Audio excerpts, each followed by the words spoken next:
It is the most exciting day for any theater kid, and that's the day when the cast list for the High School Musical comes out.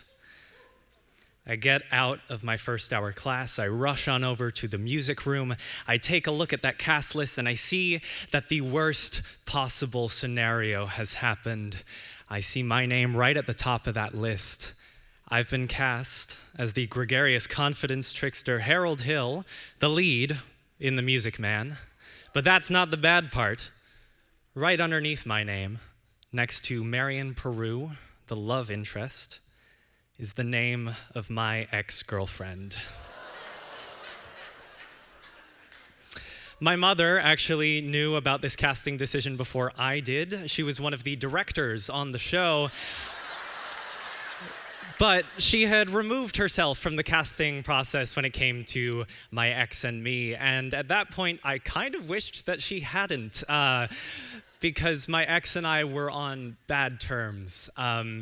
She did not want to interact with me, and she made sure that I knew that. And I was having a really hard time coping with that reality. She was a senior, I was a junior. We had been friends since middle school, and I didn't want to get back together with her at this point. In fact, I was with somebody else at the time, but I just couldn't fathom the possibility that she would go off to college and we would be on bad terms and never talk again. And it didn't help that now I knew for the next 3 months I would be seeing her every single day, and every rehearsal I would try and seduce her as part of a long con, and each performance would culminate with a shared on-stage kiss. And so realizing this, standing in front of the cast list, I realized I needed to text her, and I did. I said something like, oof. And I said, like, we need to work past some things, I guess. And she did not respond. But we started the rehearsal process, and the most amazing thing happened. We actually started getting along. We were hanging out, and by hanging out, I mean rehearsing. And we were talking to one another again, and by talking to one another, I mean running lines. And we even choreographed our own dance to the song Marion the Librarian, which turned out really well. It was one of my favorite parts of the entire show. And throughout this whole process, I was just really grateful that we seemed to be getting past this animosity that we once had.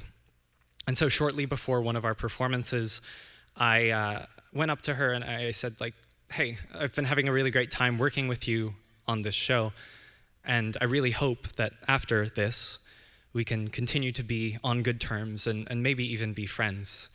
And she basically said, I don't think that's a good idea. And I couldn't handle that. I broke down crying minutes before our show was scheduled to go up. And I just sort of hunkered down in a corner backstage. And my mom, who was still a director on the show at this time, sees me having a really rough time, and she comes over to me. And my mom has always been really kind and supporting of all of my performances.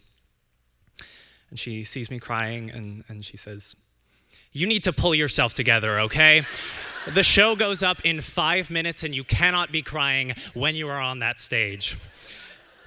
And so I heed my mother's advice. I go up on stage, and the curtain is just about to go up, and one of my fellow castmates turns to me and is like, are you okay? And I'm like, no.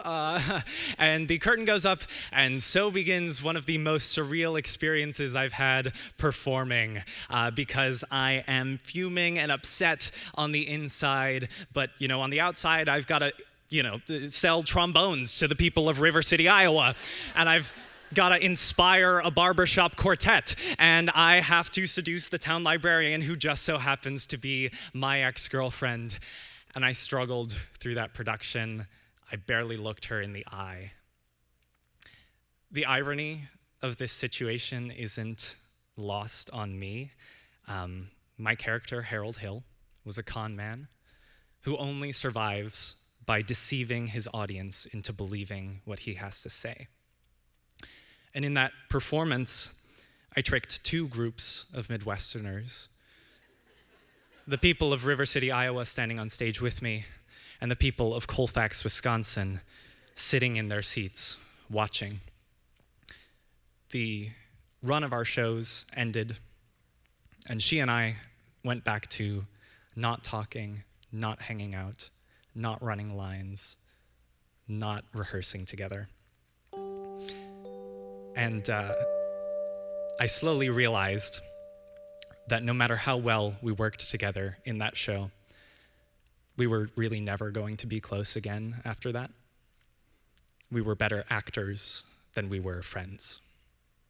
Thank you.